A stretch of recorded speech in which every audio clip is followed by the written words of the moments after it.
બહુ અઘરો સવાલ છે યાર.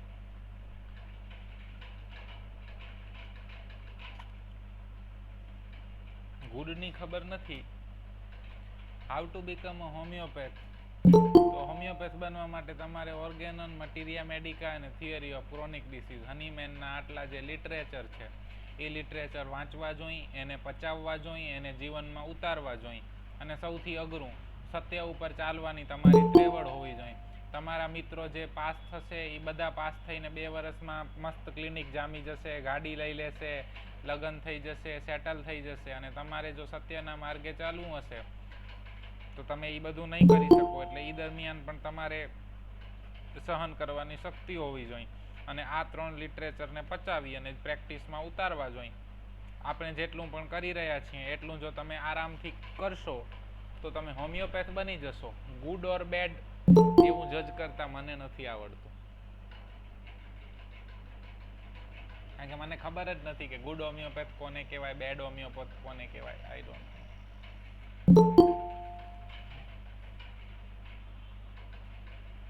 હોમિયોપેથ કોને કહેવાય એ ખબર છે. જે હોમિયોપેથીના સિદ્ધાંતોને અનુસરી અને કાર્ય કરે એને હોમિયોપેથ કહેવાય. તો તમે આરામથી હોમિયોપેથ બની શકો છો. હોમિયોપેથીની ફિલોસોફી આપણા પહેલા લેક્ચરમાં જોઈ, કેસ ટેકિંગ બીજા લેક્ચરમાં જોયું, અને નેક્સ્ટ ગઈકાલનો, આજનો અને આવતીકાલનો 3 લેક્ચરમાં મટીરિયા મેડિકા જોઈશું. એટલું આવડી જાય એટલે તોય તમે હોમિયોપેથ તો થઈ ગયા. ગુડ ઓર બેડ માટે દરેકની અલગ અલગ ધારણાઓ હોય છે. દરેકની માન્યતાઓ પ્રમાણે એ ગુડ ઓર બેડ હોઈ શકે. જે હોમિયોપેથ મારા માટે ગુડ હોઈ શકે એ તમારા માટે બેડ પણ હોઈ શકે. ડોક્ટર કુશભાઈ, અલ્ઝાઇમર્સ ડિસીઝની પ્રોપર મેડિસિન જે સિમ્પટમ સિમિલારિટી કવર કરતી હોય એ કહી શકાય. ખ્યાલ આવે છે? તમારા અલ્ઝાઇમર ડિસીઝના પેશન્ટની અંદર જે સિમ્પટમ મળતા હોય એવા જ સિમ્પટમ જે મેડિસિનની પ્રૂવિંગમાં મળ્યા હોય એ મેડિસિન પ્રોપર મેડિસિન કહેવાય.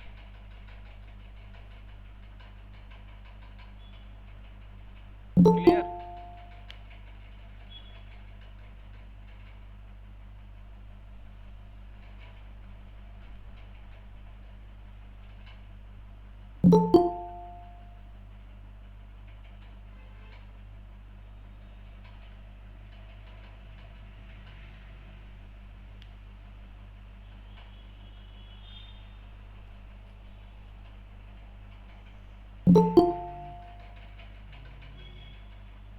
ચાલો, બીજા કોઈને કઈ પ્રશ્ન? 2 મિનિટ છે આપણે. બસ, જય જિનેન્દ્ર, જૈનમભાઈ. પ્રભુ પાર્શ્વનાથની દયા છે.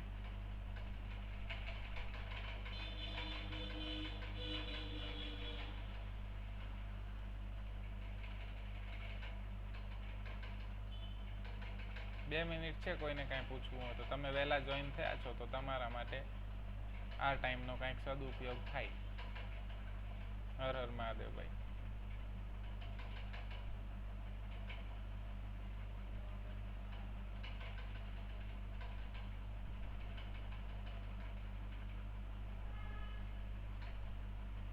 ઓકે, તમારા બધાનું સ્વાગત છે. સરળ હોમિયોપેથી દવાશાસ્ત્ર ભાગ 2. ગઈકાલના લેક્ચરની અંદર આપણે જોયું કે કોઈ પણ હોમિયોપેથિક દવા છે એ કઈ રીતે વાંચવાની, કઈ રીતે યાદ રાખવાની અને કઈ રીતે એને પ્રેક્ટિકલ કરવાનું. એની અંદર આપણે 5 હોટ એટલે કે ઉષ્ણ પ્રકૃતિની દવાઓનો અભ્યાસ કર્યો. આજે આપણે હવે આગળ એ અભ્યાસને આગળ વધારી રહ્યા છીએ. આજે આપણે બીજી દવાઓ લેવાના છીએ જે શીત પ્રકૃતિ ધરાવે છે, એટલે કે જે દવાઓ ચીલી છે. ઓકે, આપણી આજની પહેલી દવા આર્સેનિક આલ્બ. અત્યારે આ દવા માર્કેટની અંદર ખૂબ વખણાઈ રહી છે. નોન હોમિયોપેથ લોકો, ઇવન લેમેન લોકો પણ હવે આર્સેનિક આલ્બને ઓળખતા થઈ ગયા છે. તો કેવી દવા છે આર્સેનિક આલ્બ? શીત પ્રકૃતિની દવા છે. એની ઊંઘ કઈ બાજુ હોય? જમણી બાજુ, અથવા તો સીધા એને ઊંઘ સારી આવે. એને બળતરા પ્રકારનો દુખાવો હોય, જે દુખાવો ગરમ એપ્લિકેશનથી એટલે કે ગરમ વસ્તુઓથી, ગરમ પીણાથી ઓછો થાય. એની તકલીફો બપોરે 12-1 વાગે અથવા તો રાતે 12-1 વાગે, મિડ ડે મિડનાઇટ એગ્રાવેશન વધી જાય. તરસ એની કેવી હોય કે એને થોડું થોડું પાણી પીવા જોઈએ અને થોડા થોડા અંતરે પાણી પીવા જોઈએ. Thirst at small quantity at small interval. શીત પ્રકૃતિ જમણી બાજુ અથવા તો સીધા ઊંઘે, બળતરાનો દુખાવો થાય. વિચાર the trios of burning. Sulphur, phosphorus, arsenic. Trios of burning ગઈકાલે જ જોઈ ગયા આપણે. Yes, sulphur, arsenic, phosphorus. તો આર્સેનિક બર્નિંગના ટ્રાયોમાં છે.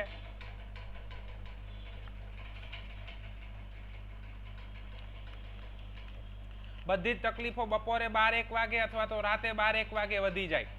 Mid day midnight aggravation. તરસ એને થોડું પાણી પીવા જોઈએ પણ થોડા અંતરે જોઈએ. First a small quantity at small intervals. અશક્તિ અને થાક એનું ગ્રાન્ડ કી નોટ છે. Weakness and prostration. રેસ્ટલેસનેસ એટલે કે આર્સેનિક કેવું હોય, હતપત્યું હોય. એ એક જગ્યાએ બેસી જ ના રહે, લાંબા સમય સુધી એક કામ ના કરી શકે, વારંવાર હાથ કે પગ હલાવ્યા કરે. પેશન્ટ તમારા ક્લિનિકમાં કે વેઇટિંગમાં બેઠું છે અને કન્ટિન્યુ પગ આમ હલાવ્યા કરે છે. It is રેસ્ટલેસનેસ. પેશન્ટ તમારા વેઇટિંગની અંદર બેઠું છે અને બેસી નથી શકતું. થોડી વાર થાય, બેસે, વળી આંટો મારે, વળી બેસે, વળી પાણી પીવા જાય, વળી બેસે, વળી બીજું કંઈ કરવા જાય, વળી બેસે, વળી આંટો મારી આવે, વળી બેસે. તો આ વસ્તુ શું સૂચવે છે? એના માટે તમારે એને પૂછવું ના પડે, તમે રેસ્ટલેસ છો એવું પૂછવું પડે. મેન્ટલ્સ આર ઓલવેઝ પરસીવ્ડ. એના બિહેવિયર ઉપરથી એના મેન્ટલ પરસીવ થઈ જવા જોઈએ. મેન્ટલ પૂછવાની એને કોઈ જરૂર ના હોય. ખ્યાલ આવે છે? સડેલા માંસ જેવી વાસ આવે બધા જ ડિસ્ચાર્જમાંથી. ડિસ્ચાર્જ બધા જ ડિસ્ચાર્જ એટલે આર્સેનિકનો પરસેવો કેવો ગંધાય? સડેલા માંસ જેવો ગંધાય. આર્સેનિકને માસિક કેવું ગંધાય? સડેલા માંસ જેવું ગંધાય. આર્સેનિકનો લ્યુકોરિયા કેવો ગંધાય? સડેલા માંસ જેવો ગંધાય. આર્સેનિકના ઝાડા કેવા ગંધાય? સડેલા માંસ જેવા ગંધાય. આર્સેનિકની ઉલટી કેવી ગંધાય? સડેલા માંસ જેવી ગંધાય. ડિસ્ચાર્જ શબ્દ આવે છે એનો મતલબ each and every discharge. Even આર્સેનિકનું જે ગેંગ્રીન હોય અને ઈ ગેંગ્રીનમાંથી ડિસ્ચાર્જ થાય તો ઈ કેવો થાય? કેડેવરસ, સડેલા માંસ જેવો. યસ. તો which is the medicine for gangrene and non healing ulcer?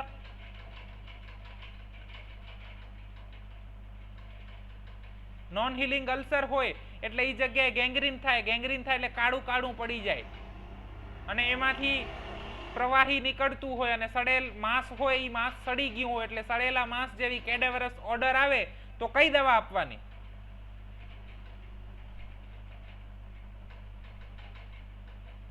Arsenic ભણાવું છું તો બટ ઓબ્વિયસ છે યાર, આર્સેનિક જ આપવાની હોય. કેમ આર્સેનિક ની અંદર આપણે કેડેવરસ ઓર્ડર આવે છે? કોઈને ખ્યાલ છે?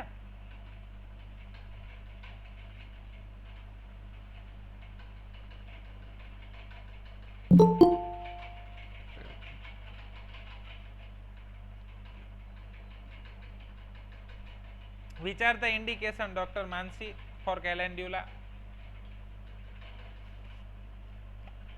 વિચાર the indication of mercury doctor મુક્તિ.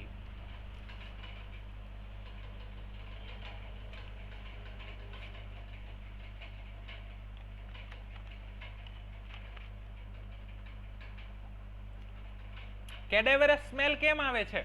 તમે ખીચડી બનાવી, બરોબર છે, ખીચડી બનાવો અને એક બંધ વાસણમાં એને 2-3 દિવસ સુધી મૂકી રાખો તો એમાંથી કેવી વાસ આવે? સુગંધ આવે આમ ગુલાબના અત્તરની. ઓહો, ખીચડી 2 દિવસ મૂકી રાખીને ગુલાબના અત્તર જેવી સુગંધ આવે છે કે શું થશે?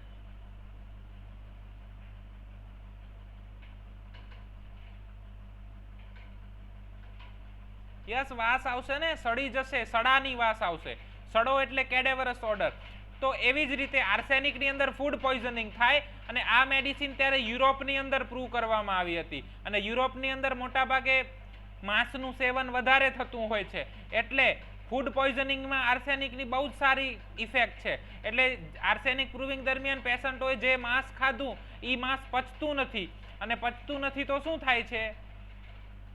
પેટની અંદર એમને એમ માંસ ઈ સડે છે અને જ્યારે એ વોમિટ કરે છે ત્યારે એ વોમિટની અંદર ઈ સડેલું માંસ નીકળે છે અને એ સડેલું માંસ કેવું ગંધાય? કેડેવરસ. એ ઓર્ડરને કેડેવરસ ઓર્ડર કહેવાય.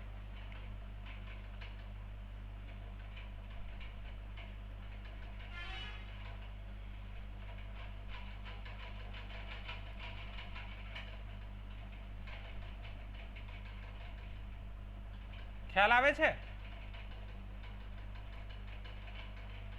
વારંવાર ઝાડા અથવા તો ઝાડા ઉલટીનો કોઠો રહે એટલે આર્સેનિક પેશન્ટ હોય અને ફૂડ પોઈઝનિંગ કોમન છે, એને પાચન સરખું ના થાય એટલે એના પેટની અંદર બધો ખોરાક સડે અને સડે એટલે પછી ઉલટી કે ઝાડા થાય એમાંથી કેવી વાસ આવે? કેવી આવે?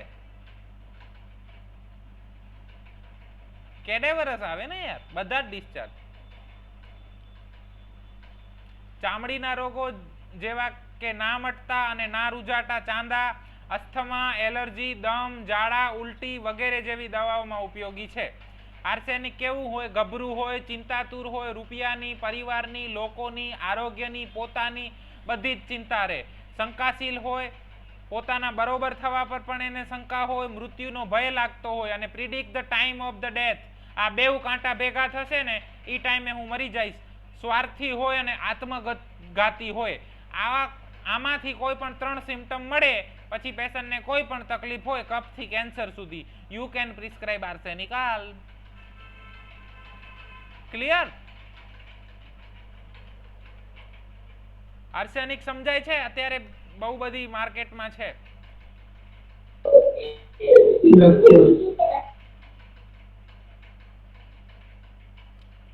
ઓકે, આપણી બીજી દવા.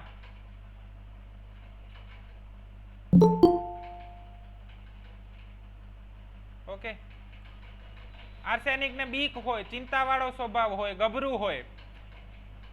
એટલે શું હોય? એને બીક લાગે, આવું થશે કે નહીં થાય, શંકાશીલ હોય. શું ડોક્ટર મને બરોબર દવા આપશે કે નહીં આપે? એ દવા મને અસર કરશે કે નહીં કરે? એ મને દવા અસર નહીં કરે ને એટલે હું મરી જઈશ. અને ક્યારે મરી જઈશ? તો આ બે કાંટા ભેગા થશે ત્યારે મરી જઈશ. હું 12 વાગે મરી જઈશ, હું 2 વાગે મરી જઈશ. એટલે એને બીક લાગે ને એ બીકની અંદર એ પોતાના મરવાનું ભવિષ્ય બાંધતો હોય. હવે આવા સિમ્ટમ જોવા નથી મળતા. પહેલા જ્યારે મેનિયાના અને ચિત્તભ્રમના રોગો જોવા મળતા હતા એ દરમિયાન આ સિમ્ટમ આવતું પૂરતું, પણ હજી પણ મળે તો એને ગ્રાન્ડ કીનોટ ઓફ આર્સેનિક આલ્બ કહી શકાય. ક્લિયર?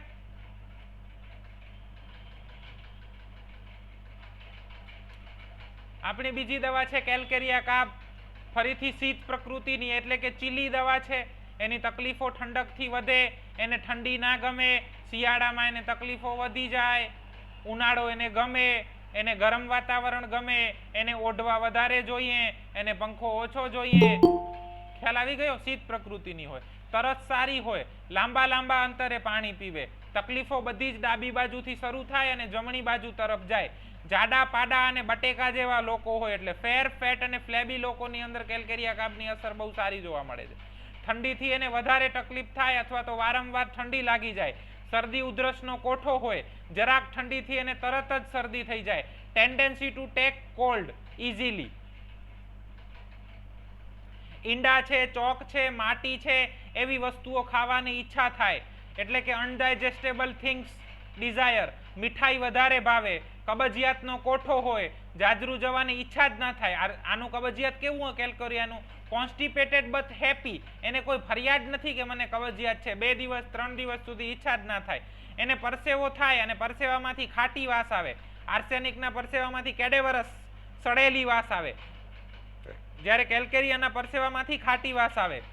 કબજિયાત છે, એલર્જી છે, શરદી છે, મસા છે, ગાંઠ છે, પથરી છે વગેરેની અંદર આ દવા ખૂબ ઉપયોગી છે. ચાલવાનું અને બોલવાનું મોડું શીખે. પૂનમ, અમાસ અને દાંત આવવાના વખતે એની તકલીફો વધી જાય. કુદરતી આવેગો દબાવવાથી સવારે અને દૂધથી એની તકલીફો થાય. પૂનમ અને અમાસ એટલે new moon, full moon, aggravation, dentition before. કુદરતી આવેગો દબાવવાથી તકલીફ થાય, મોર્નિંગમાં તકલીફ થાય અને દૂધથી તકલીફો થાય. આળસુ હોય, ગભરું હોય, જિદ્દી હોય, કાંઈ કામ કરવાનું ના ઉકલે, જલ્દીથી કાંઈ સમજે નહીં, આપણને એમ જ લાગે કે આમાં પાવલી ઓછી છે, એને અંધારાની ખૂબ બીક લાગતી હોય, આવું પેશન્ટ હોય એટલે એને પછી કોઈ પણ તકલીફ હોય એની દવા કઈ આવે? કેલ્કેરિયા કાબ. બોલો, કેલ્કેરિયા કાબ કોઈને ના સમજાય હોય, કંઈ પ્રશ્ન હોય તો પૂછી શકો છો.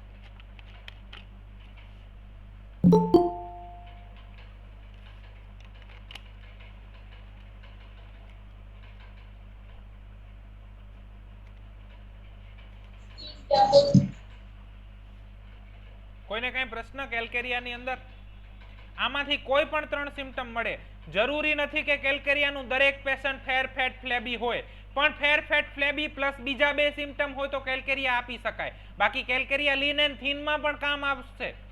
આમાંથી કોઈ પણ 3 સિમ્ટમ મળવા જોઈએ. જરૂરી નથી ઈચ એન્ડ એવરી ઓર બધા સિમ્ટમ મળવા જોઈએ. ક્લિયર? Yes, sir.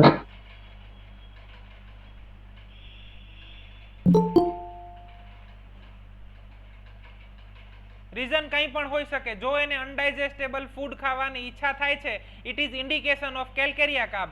એને અનડાઇજેસ્ટેબલ ફૂડ ખાવાની ઈચ્છા થાય છે, ઈ પેશન્ટ ચીલી છે, ઈ પેશન્ટમાં પાવલી ઓછી હોય એવું લાગે છે, ઈ પેશન્ટને પૂનમ અને અમાસે એપિલેપ્સી આવે છે, you can prescribe calcarea carb. Patient chilly છે, અનડાઇજેસ્ટેબલ થિંગ્સ ખાવાની ઈચ્છા થાય છે, સ્વીટ ડિઝાયર છે, અંધારાની બીક લાગે છે, you can prescribe calcarea carb. It is indication of calcarea carb. આપણને રીઝન નથી શોધવાના. ઈ ડ્રગ પ્રૂવિંગ દરમિયાન મળ્યું છે હેલ્ધી હ્યુમન બીંગ્સની અંદર. જંકુસ વર્ડ પાવલી એટલે ચારાના. ભારતની અંદર જ્યારે જૂનું ચલણ હતું એટલે જે 25 પૈસા કહેવાય એને ચારાના કહેવાય, અને દેશી ભાષાની અંદર એને પાવલી કહેવાય. એટલે જે માણસ સંપૂર્ણ 100% બુદ્ધિશાળી હોય એને સોડાના કહેવાય, અને એમાં પાવલી ઓછી એટલે જે માણસ 75% બુદ્ધિશાળી હોય, મતલબ કે થોડીક બુદ્ધિ ઓછી હોવી. પાવલી ઓછી હોવી એ રૂઢિપ્રયોગ છે. Okay doctor Lata, clear? Calcarea carb healthy human બીંગને ખવડાવવામાં આવી હતી અને એની અંદર એને અનડાઇજેસ્ટેબલ થિંગ ખાવાની ઈચ્છા થઈ હતી, એટલે આપણે મટીરિયા મેડિકાની અંદર નોંધ્યું. હવે એવું કોઈ પેશન્ટ આવે છે જેની અંદર અનડાઇજેસ્ટેબલ થિંગ ખાવાની ઈચ્છા છે, we can prescribe on symptom calcarea કાબ. આવે ને એકોનાઇટમાં આવી શકે, ઘણી બધી મેડિસિનમાં આવે છે, પણ આર્સેનિકમાં પણ છે.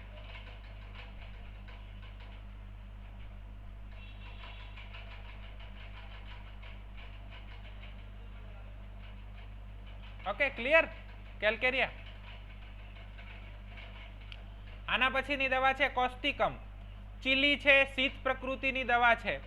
જમણી બાજુની વધુ તકલીફો હોય અથવા તો તકલીફ જમણી બાજુથી ચાલુ થાય અને ડાબી બાજુ તરફ જાય, તરસ વધારે લાગે, થસ્ટી હોય, ચેતાતંત્રની લગતી બીમારી, લકવો, દુખાવો, પેશાબની તકલીફો વધારે રહે, મગજની તકલીફ, મસા વગેરેમાં ઉપયોગી છે.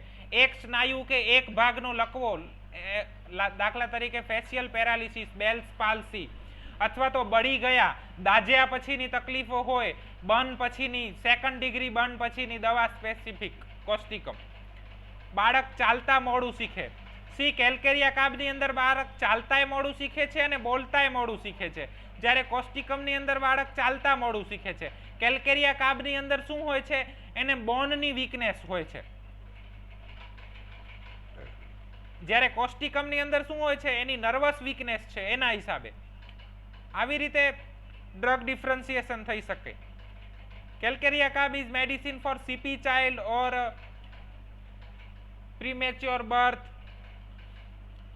while causticum is medicine for palsy. Specific પેલો કયો ડિસીઝ છે?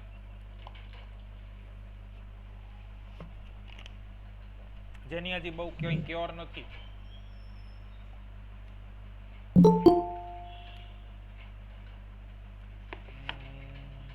Auto immune nervous disease.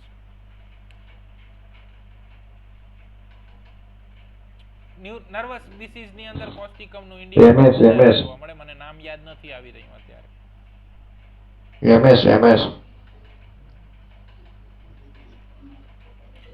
દુખાવો કેવો રહે? જાણે કચડાઈ ગયું હોય, ચામડી જતી રહી હોય એવું દુખે. સોરનેસ એન્ડ રોનેસ. યસ, પાર્કિન્સન ની અંદર કોસ્ટિકમ વાપરી શકાય હેમાંગીની બેન.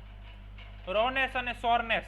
બીજા માટે જીવનાર, બીજા માટે વિચારનાર, સાચા અર્થમાં સમાજસેવક વ્યક્તિ હોય, ખોટાને ખોટું કહી દેનાર અને સહન ના કરનાર, નાકની ટોચ ઉપર મસો હોય, it is indication for causticum. Parkinson તો ખરું પહેલું થાય, it is autoimmune disease. નાના બાળકોમાં થાય અને બાળક 17, 18, 19 વર્ષનું થાય ત્યારે એની ડેથ થઈ જાય. નામ ભૂલી ગયો હું ડિસીઝનું. એમાં પણ કોસ્ટિકમ ઉપયોગી છે. પછી પેલું કયું હોય? અસેન્ડિંગ ટાઈપ ઓફ પેરાલિસિસ, હમ. એની અંદર પણ કોસ્ટિકમ ઉપયોગી છે. બસ તો આ કોસ્ટિકમ ના ઇન્ડિકેશન છે. ક્લિયર? કોસ્ટિકમ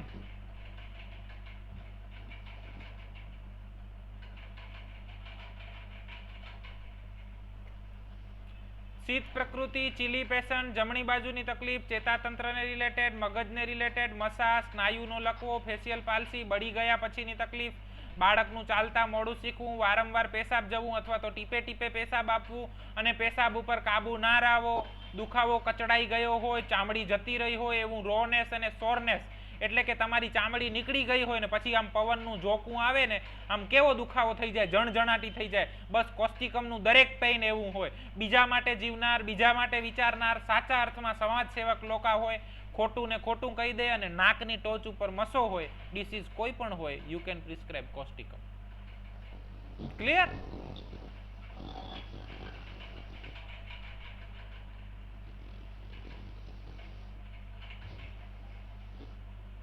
યસ, માયસ્થેનિક ગ્રેવિસ કોસ્ટિકમનું બહુ સારું ઇન્ડિકેશન છે. કોસ્ટિકમ છે, જલ્સેમિયમ છે, આ બધી દવાઓ, ઝિંકમ છે, એ બધી માયસ્થેનિયામાં અને એમાં વપરાય છે. હજી હું જે વિચારી રહ્યો છું ને એ નથી આવતું, એને શું કહેવાય, યાદ આવશે એટલે કહીશ.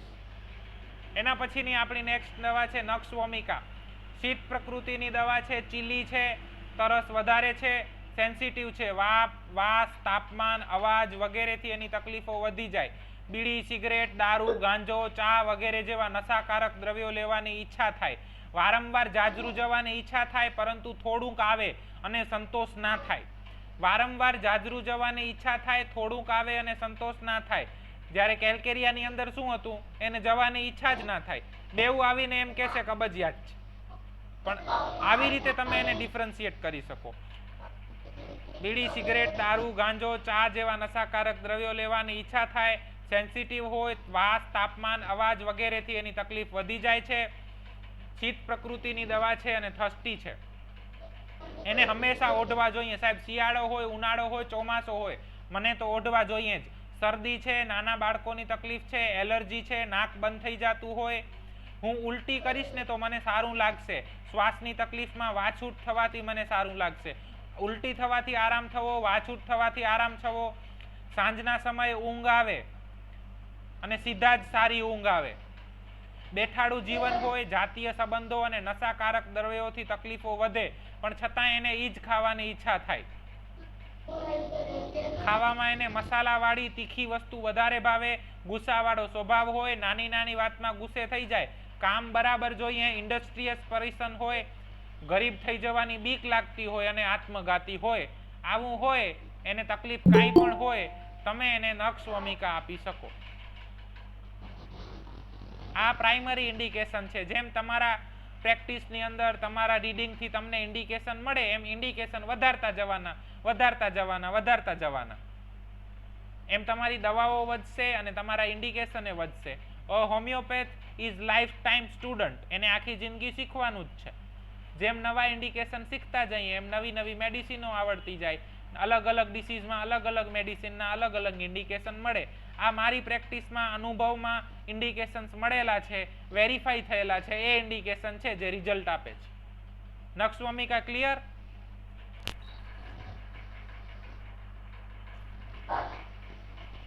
Dr. Bhumi Goswami, it is particular, general, mental, sensation, delusion, કંઈ પણ હોય, it should be aphorism number 153, PQRS હોવો જોઈએ. બસ 3 ઇન્ડિકેશન મળે એટલે તમે આપી શકો.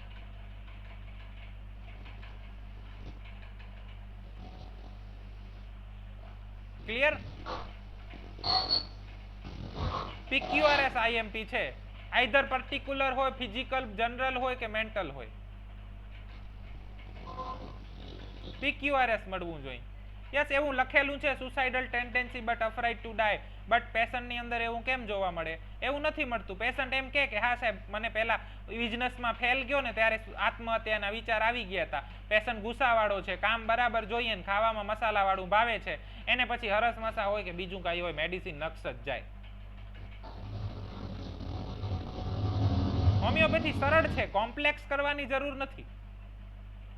શું આઈએમપી છે, શું આઈએમપી નથી, આવું જ હોય, આવું જ ના હોય, બધું જ.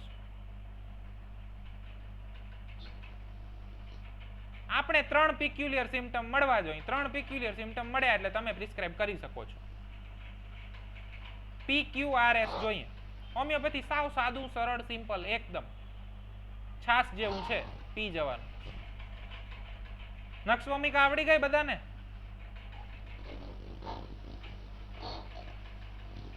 બસ, તો ચાલો આગળ.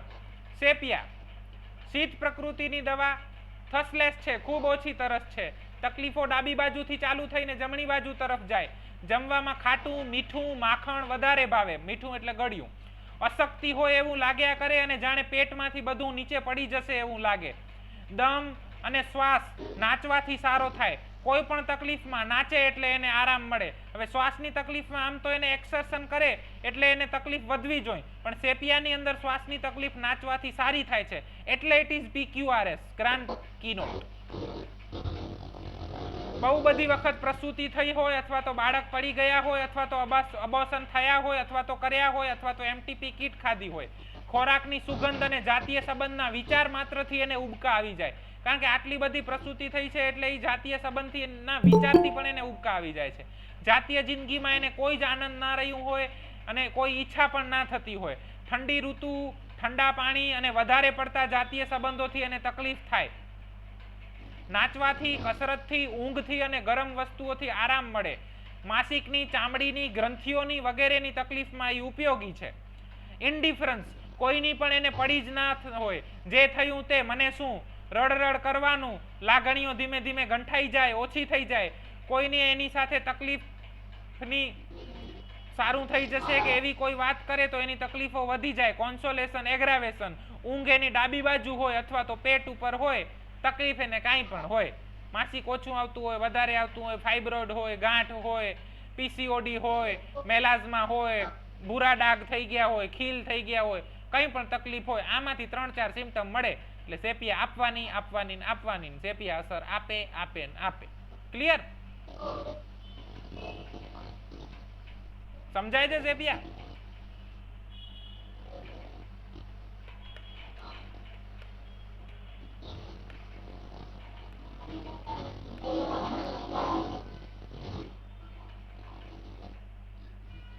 સુઈ ગયા બધા કે?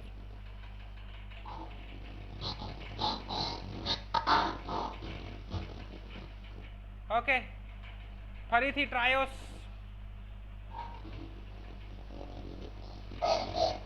Of burning, phosphorus, chilly but sometime may be warm. અમુક વખત બીજા સિમ્પટમ મળતા હોય તો તમે થર્મલને અવોઇડ કરી શકો છો. બરોબર છે. શીત પ્રકૃતિની દવા છે પણ ઘણીવાર ઉષ્ણમાં પણ જોવા મળે. ઊંઘ જમણી બાજુ વધારે સારી આવે, લોહી નીકળવાનો, બ્લીડિંગ ડાયાથીસિસનો કોઠો ધરાવે, દરેક તકલીફમાં એને લોહી નીકળે, દાંતમાં તકલીફ થાય, પરુ અને લોહી નીકળે, નસકોરીની તકલીફ હોય, હરસમસા થાય તો કેવા થાય, લોહી નીકળે, માસિક કેવું આવે, ખૂબ વધારે આવે, ઉલટી થાય તો ઉલટીમાં લોહી નીકળે, કફ થાય તો કફમાં લોહી નીકળે, વાગી જાય તો તરત લોહી નીકળે, એટલે બધામાં લોહી નીકળે. હરસ મસા, નસકોરી, પેશાબ, પથરી થાય તો પથરીની અંદર પણ લોહી નીકળે. હવે પથરી થાય છે, એ પથરીની અંદર પેશન્ટને લોહી નીકળે છે, બળતરા થાય છે, પેશન્ટને આઈસ્ક્રીમ ભાવે છે, કઈ દવા આવે?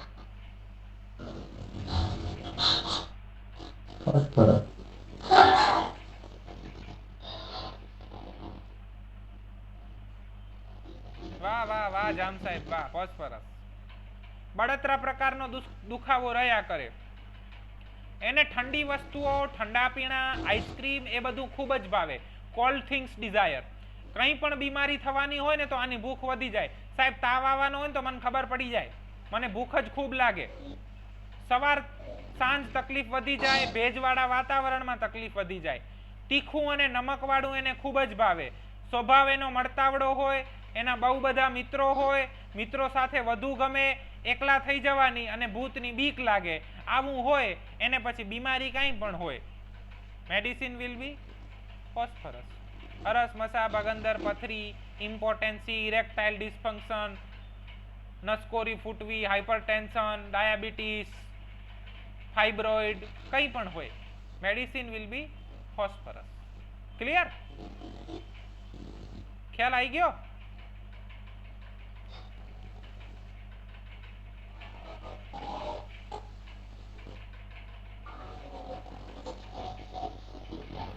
આના પછીની મેડિસિન છે કાલિકાબ. શીત પ્રકૃતિની દવા છે, તરસ વધારે હોય. ચીલી છે એટલે હવે તમને વારંવાર મારે ચીલી અને થસ્ટી સમજાવવું ના પડવું જોઈએ, બરોબર? તકલીફો એની સવારે 2 થી 4 માં વધી જાય. એનો દુખાવો હોય તો સવારે 2 થી 4 માં વધે, શ્વાસની તકલીફ 2 થી 4 માં વધે, એને બીજી કોઈ પણ તકલીફ હોય 2 થી 4 માં એગ્રાવેશન છે. ઠંડી હવાથી કે ઠંડુ ખાવાથી તકલીફો વધી જાય. ખૂંચતું હોય એવું અથવા તો ચાકુ નાખતું હોય એવું દુખે.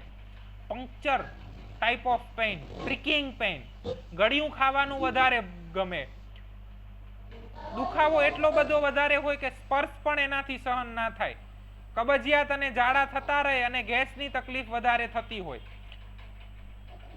કબજિયાત અને ઝાડા હોય, ગેસની તકલીફ વધારે હોય, દુખાવો એટલો બધો થાય કે સ્પર્શ પણ સહન ના થાય, ખૂંચતું હોય એ પ્રકારનો દુખાવો થાય, ઠંડકથી તકલીફો વધે, ચીલી છે 2 થી 4 માં તકલીફો વધે અને તરસ સારી છે. ગરમ વસ્તુઓ અને ગરમ વાતાવરણથી સારું લાગે, મૂડી હોય, ઇરિટેબલ હોય, ચિંતા વધારે હોય અને પરિવારની ચિંતા ઘણી હોય. પેશન્ટ તમને આવીને કહેતું હોય સાહેબ મારે તો છે ને દાદાની ધ્યાન રાખવી પડે, દાદાને અમારે છે ને આવું ના ચાલે, દાદાને તો ગરમા ગરમ જમવા આપવું જ પડે, એમની છે ને નોકરી આવી છે ને એટલે મારે 6 વાગે તો ટિફિન તૈયાર રાખવું જ પડે, પછી છે ને મારા ભૈલુને બિચારાને નિશાળે જવાનું હોય એટલે એના માટે હું સવારમાં મગ બાફી રાખું, એને શું છે એમને છે ને ડાયાબિટીસ છે એટલે એમને તો ટાઈમ ટુ ટાઈમ દવા ગળાવી જ પડે. તો તમને પૂછવું પડે કે તમારો સ્વભાવ ચિંતાવાળો છે કે તમને તમારા પરિવારની ચિંતા છે? બસ એ ચીલી પેશન્ટ હોય અને એને ઠંડીથી વધુ તકલીફ થઈ જતી હોય, તકલીફ કોઈ બી હોય, યુ કેન ગીવ કાલિકાબ. ધ્રાસકો પડે, ચિંતા એને છાતીમાંથી શરૂ થાય. દરેકની એન્ઝાઇટી અલગ અલગ હોય, કોઈકને ચિંતા પેટમાંથી શરૂ થાય, કોઈકને ચિંતા આંતરડામાંથી શરૂ થાય, કોઈકને માથામાંથી શરૂ થાય, કોઈકને નાકમાંથી શરૂ થાય, એવી રીતે કાલિકાબને ચિંતા છાતીમાંથી શરૂ થાય. દુખાવો, હરસ, મસાબ, ચેતાતંત્રના રોગો અને વધતી ઉંમરની દવા. Specially medicine for old people and premature old. Clear? કાલિકાબમાં કોઈને કાંઈ પ્રશ્ન ખરો?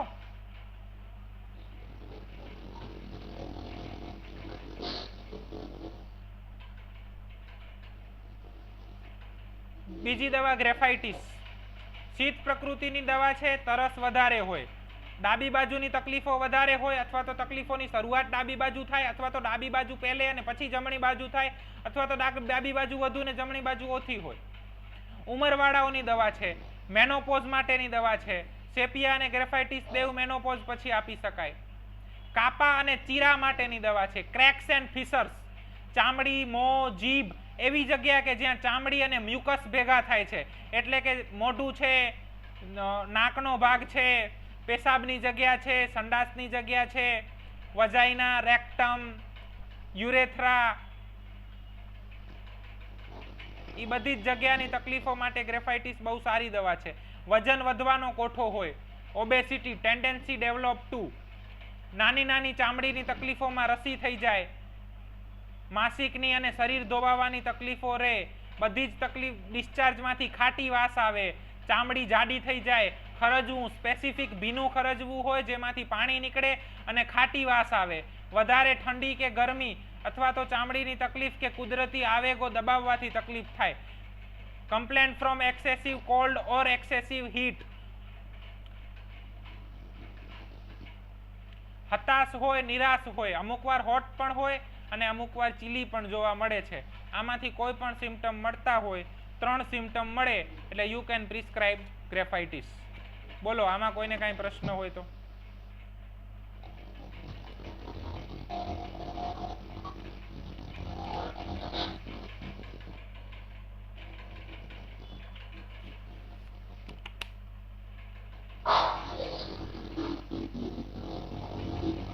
There is no specific indication for skin or GIT or anything else.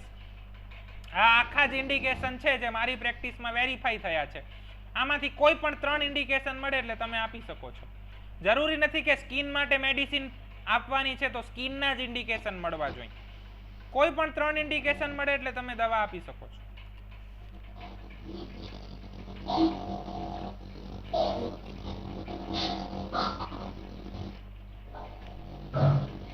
વધારે ઇન્ડિકેશન માટે એલન સ્કીનોટ છે, બોરિક મટીરિયા મેડિકા, અને જો ક્લિનિકલ ઇન્ડિકેશન્સ જોઈતા હોય તો ક્લાર્ક્સ મટીરિયા મેડિકા.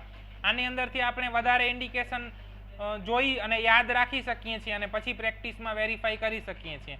આ બધા ઇન્ડિકેશન એવા છે કે જે મારી પ્રેક્ટિસની અંદર અત્યાર સુધી વેરીફાઈ થયેલા છે, અને આ ઇન્ડિકેશનને બેઝડ મેડિસિન મેં જ્યારે આપી છે ત્યારે દરેક વખતે એ મેડિસિને ક્યારે મને નિરાશ નથી કર્યો. ગઈકાલે આપણે 5 હોટ મેડિસિન ભણ્યા, આજે આપણે 7 ચીલી મેડિસિન ભણ્યા, અને આવતીકાલે આપણે બીજી મેડિસિન ભણશું, 13 મેડિસિન. એટલે આપણું આવતીકાલે દવાશાસ્ત્ર પૂરું કરીશું અને પછી સોમવારથી આપણે અલગ અલગ રોગોની અંદર હોમિયોપેથિક ઇન્ડિકેશન જોઈશું, how to manage with evidence basis કેસની સાથે. તો અત્યાર સુધીના આપણા જે હોમિયોપેથિક ફિલોસોફી, કેસ ટેકિંગ અને દવાશાસ્ત્રના જે 2 લેક્ચર થયા છે એની અંદર કોઈને કાંઈ ના સમજાયું હોય, કોઈને બીજો કાંઈ પ્રશ્ન હોય તો પૂછો, તો આપણે એક સોલ્વ કરીએ, નહીં તો પછી આગળ એક કેસ છે એ કેસ ઉપર ડિસ્કશન કરીએ.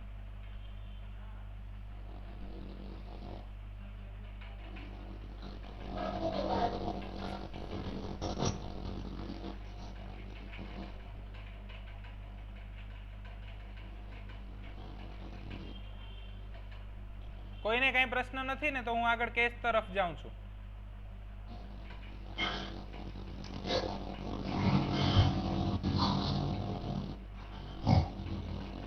ઓકે, તમને બધાને મેં કાલે કેસ ટેકિંગનો લેક્ચરની અંદર કીધું હતું કે બધાએ ભાઈ કેસ આપવાનો છે. યસ, ફિઝિકલ મેકઅપનો બહુ બધો ઇમ્પોર્ટન્ટ છે. તમે જ્યારે એલન સ્કીનોટ વાંચશો તો અથવા તો ડૉક્ટર એસ.કે. દુબેની મટીરિયા મેડિકા વાંચશો તો એની અંદર એમણે આપ્યા છે ફિઝિકલ ઇમ્પોર્ટન્સ. હા, કોમ્પ્લેક્શન, ડાર્ક કોમ્પ્લેક્શન છે અથવા તો ગ્રે હેર છે, એવા બધા સિમ્પટમ આપ્યા છે. એ પણ એક ઇન્ડિકેશન જ છે.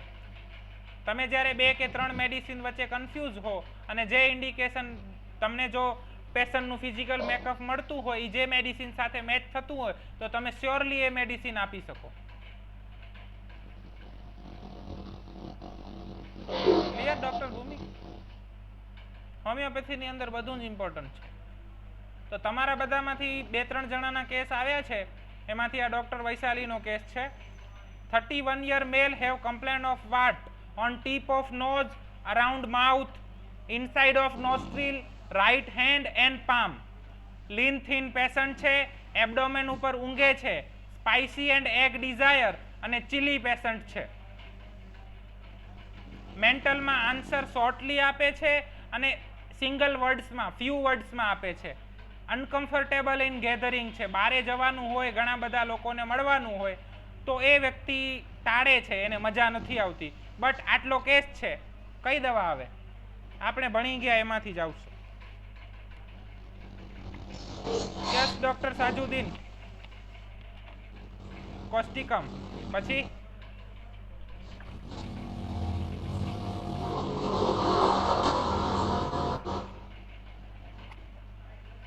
યસ રિપનભાઈ, કોસ્ટિકમ બહુ જ સરસ. પછી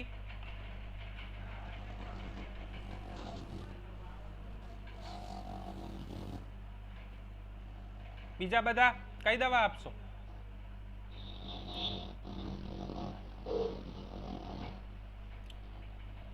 What on tip of nose, around mouth, inside nostril, right sided hand and palm, lean thin, sleep on abdomen, spicy and egg desire and a chili. Answer shortly in few words, uncomfortable in gathering.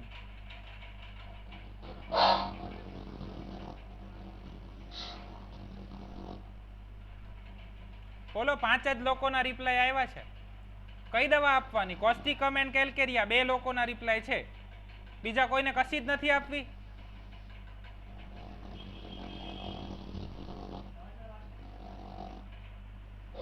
Yes. ઓહો, આર્જેન્ટમ નાઇટ્રિકમ, great. કોસ્ટિકમ, calcarea કાબ, yes.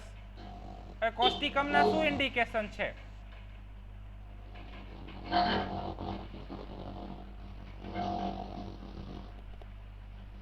કોસ્ટિકમ જેમણે જેમણે કીધી છે એ પોતપોતાના indication લખો.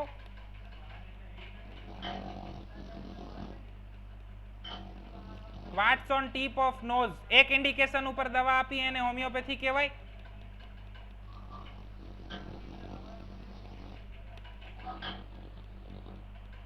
Yes, tip of nose wart, chilli and right sided. આટલી જ માહિતી આપણને મળે તો મારી પણ મેડિસિન કોસ્ટિકમ હોય. પણ માહિતી કેટલી મળે છે? જો તમને માહિતી મળે છે તો દરેક માહિતી, દરેક સેન્ટેન્સ ઇમ્પોર્ટન્ટ છે. એને ખાલી ટીપ ઓફ નોઝ ઉપર વાટ્સ છે.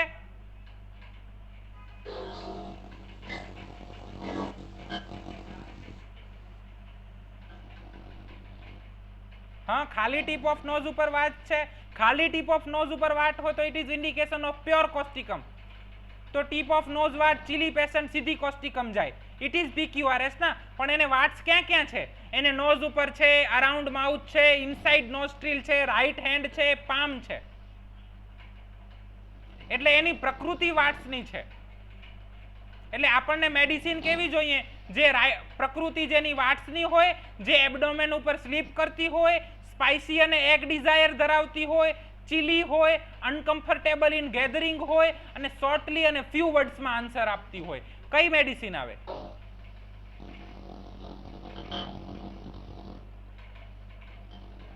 યસ, સેપિયાની અંદર એગ ડિઝાયર કવર થાય છે. ડોક્ટર સોનુ, ડોક્ટર મુક્તિ, એક એક શબ્દ તમારા કેસનો અગત્યનો હોય. જો એ PQRS હોય, જો એ 153 હોય. આપણને 3 સિમ્ટમ ખબર છે જે સેપિયા કવર કરે છે, એટલે સેપિયા આપવાની. કે આપણને 3 સિમ્ટમ ખબર છે જે કોસ્ટિકમ કવર કરે છે, એ 3 સિમ્ટમ ઉપર જ ફોકસ કરવાનું ને બાકીના સિમ્ટમ છોડી દેવાના, એવું કરવાનું. એપોરિઝમ નંબર 6, અનપ્રિજ્યુડાઇઝ ઓબ્ઝર્વર. એટલે હનીમેન એની અંદર આ કહેવા માંગે છે કે તમારું નોલેજ લિમિટેડ છે. તમને માત્ર 3 સિમ્ટમ ખબર છે જે વેલ નોન ફોર સેપિયા કે વેલ નોન ફોર કોસ્ટિકમ છે, તો એ 3 જ સિમ્ટમ જોવાના એવું નથી. જેટલી માહિતી મળે એ દરેકે દરેક સેન્ટેન્સ જુઓ, આખી માહિતી જુઓ, ટોટાલિટી બનાવો અને એ ટોટાલિટી કવર કરતી દવા આપો. હું તમને આ સિસ્ટમ શીખવાડવા માંગુ છું. ખ્યાલ આવે છે?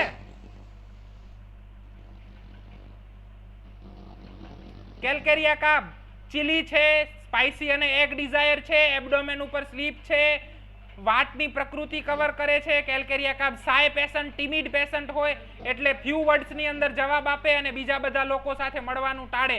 આપણે ડિસ્કશન કર્યું કે એમાં પાવલી ઓછી હોય. આખી ટોટાલિટી કેલ્કેરિયા કાબ દ્વારા કવર